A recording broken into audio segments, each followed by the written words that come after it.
అందరికీ నమస్కారం.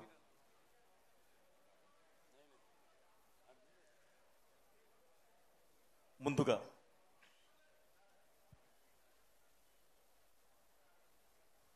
ఈ సినిమాని ఇంత పెద్ద హిట్ చేసిన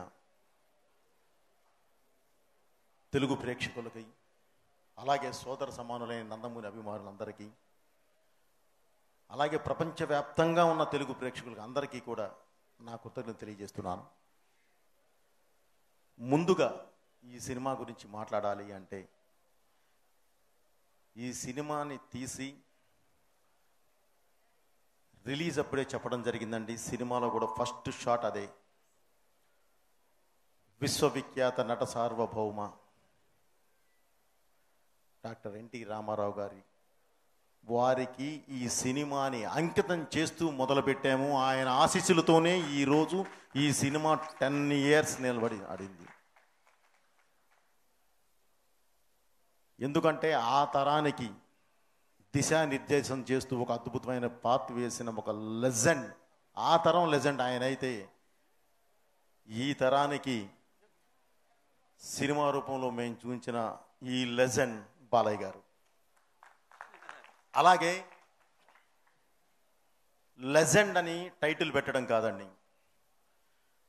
ఆ పెట్టడంతో పాటు ఒక లెజెండరీ సినిమా మీ ముందుకు తీసుకొచ్చినందుకు ఒక దర్శకుడిగా నిజంగా నేను గర్వంగా ఫీల్ అవుతున్నాను. అలాగే లెజెండ్ అంటేనే చరిత్ర సృష్టించేవాడు, అలాగే చరిత్రను తిరగ రాసేవాడు. ఈ సినిమా అదే చేసిందండి. ఒక అద్భుతమైన చరిత్ర సృష్టి, 10 సంవత్సరాలు ఆడి ఒక అద్భుతమైన 3 years ఆడి ఒక అద్భుతమైన చరిత్ర సృష్టించింది. అలాగే ఒక సరికొత్త రికార్డు క్రియేట్ చేసిందండి.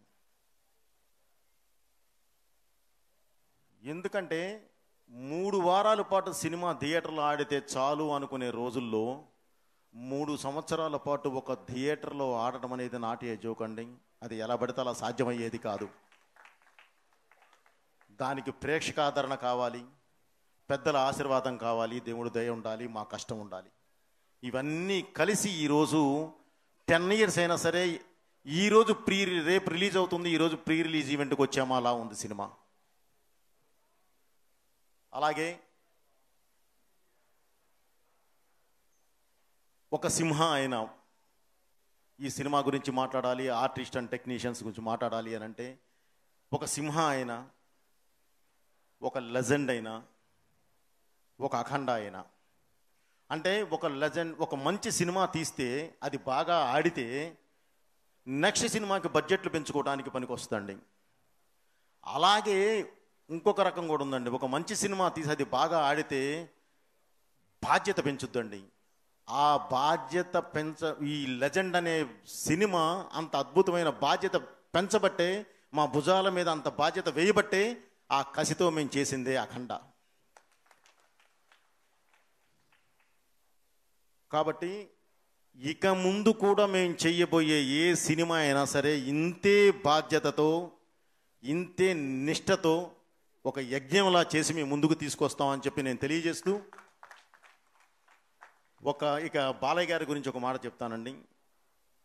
ఒక సింహ, ఒక లెజెండ్, ఒక అఖండ టైటిల్ పెట్టడం అనేది కాదండి.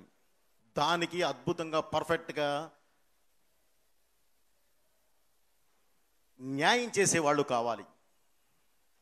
ఆ న్యాయం చేసేది వాళ్ళు ఎవరయ్యా అని అంటే, సింహ అంటే బాలయ్య గారే కనిపిస్తారు, లెజెండ్ అంటే చరిత్ర తిరగరాశారు, మీ కళ్ళ ముందే ఉంది. అఖండ అంటే ఈ రోజు కూడా దేదీప్యమానంగా వెలుగుతుంది, అది మీ అందరికీ తెలుసు. సో అది బాలయ్య గారికే సాధ్యమైందండి. ఆయన ఉండబట్టే, ఆయన నమ్మకమే ఈ 3 సినిమాలు. అంతే తప్ప ఎవరో నన్ను ఇది చేస్తూ ఉంటే నేను చేయలేను అంతగా. సో ఆయన నమ్మకమే ఈ 3 సినిమాలు. థ్యాంక్ యూ బాబు. మన రిలేషన్ ఎప్పుడు ఇలానే ఉండాలి, ఇలానే ముందుకు వెళ్ళాలి. మనం చేసే ప్రతి సినిమా ప్రేక్షకుల ముందు తీసుకొచ్చి ఇలానే ప్రతి సంవత్సరాలు మనం జరుపుకోవాలి. సింహ త్వరలో 15వ సంవత్సరం నిండుతుంది బాబు. అలాగే ఈ సినిమాకి పనిచేసిన, ఈ సినిమాలో చేసిన ప్రతి ఆర్టిస్టు, అంటే సోనాల్ చౌహాన్ థ్యాంక్ యూ మా, ఎక్కడో స్విట్జర్లాండ్లో ఉండి తను వేరే షూట్లో ఉండి, లేదమ్మా ఇది 10 years ఆడిందంటే, సార్ నా ఫస్ట్ తెలుగు సినిమా నేను కంపల్సరీ నేను వస్తున్నానని చెప్పి పరిగెత్తుకుంటూ వచ్చింది ఆ అమ్మాయి. ఈరోజు నిజంగా అందరూ అప్లాజ్ చేయాలి. అలాగే ప్రతి ఆర్టిస్టు, రాధిక ఆప్టే, అలాగే పెద్దవారు, మన ఆ గ్రాండ్ మా క్యారెక్టర్ చేసిన వారు ఎక్కడున్నా సరే ఆమె ఆత్మ సాధించాలని కోరుకుంటున్నాను. ఎందుకంటే వారు లేరు, అయినా సరే వాళ్ళని తలుచుకోవాల్సిన అవసరం ఉంది మనకి. అలాగే సీతారా గారు కానీ, ఈశ్వరీరావు గారు కానీ, మన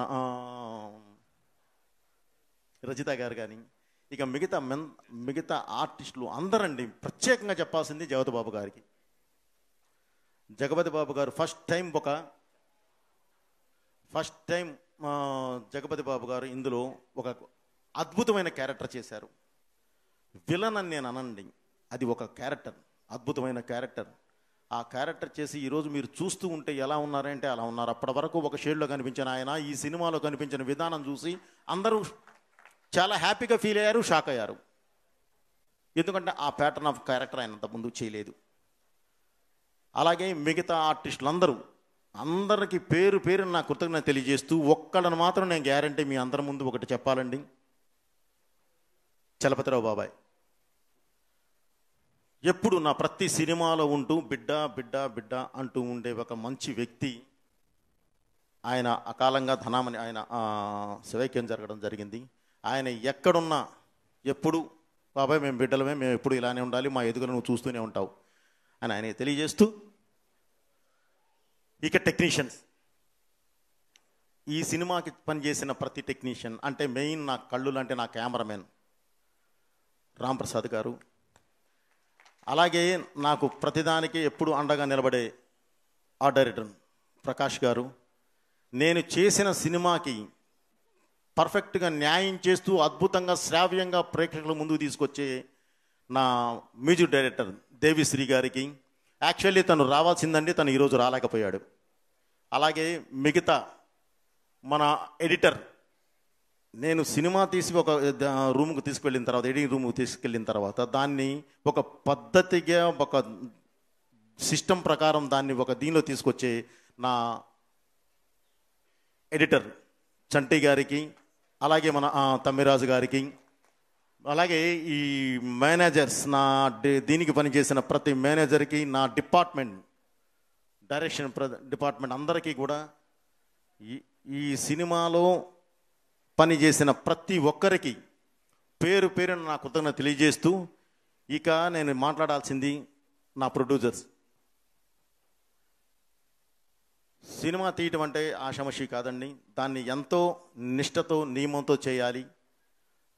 ఆ చేసే ప్రాసెస్లో మేము సెకండ్ సినిమా కాబట్టి చాలా గట్టిగా వెళతాం. ఆ వెళ్ళేదానికి నాకు కావాల్సింది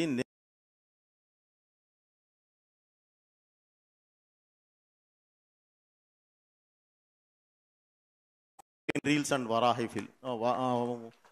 వారాహి చలనచిత్రం.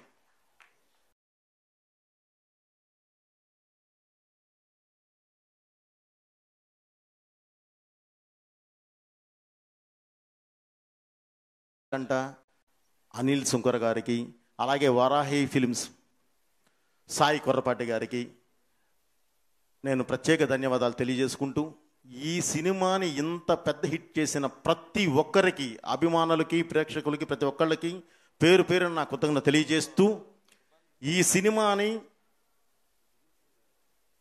మళ్ళీ రేపు 30వ తారీఖు అంటే ఎల్లుండండి 30వ తారీఖు రిలీజ్ చేస్తున్నాము. అభిమానులందరూ, ప్రేక్షకులందరూ కూడా మళ్ళీ అదే తరహాలో ఆదరిస్తారని చెప్పి మనస్ఫూర్తిగా కోరుకుంటూ, ఇక ముందు చేయబోయే ప్రతి సినిమా కూడా మా కాంబినేషన్లో చేసే సినిమా ఇంతకన్నా మంచి సినిమా మీ ముందుకు తీసుకొస్తానని చెప్పి మాటిస్తూ, థ్యాంక్ యూ, మీ బోయపాటి.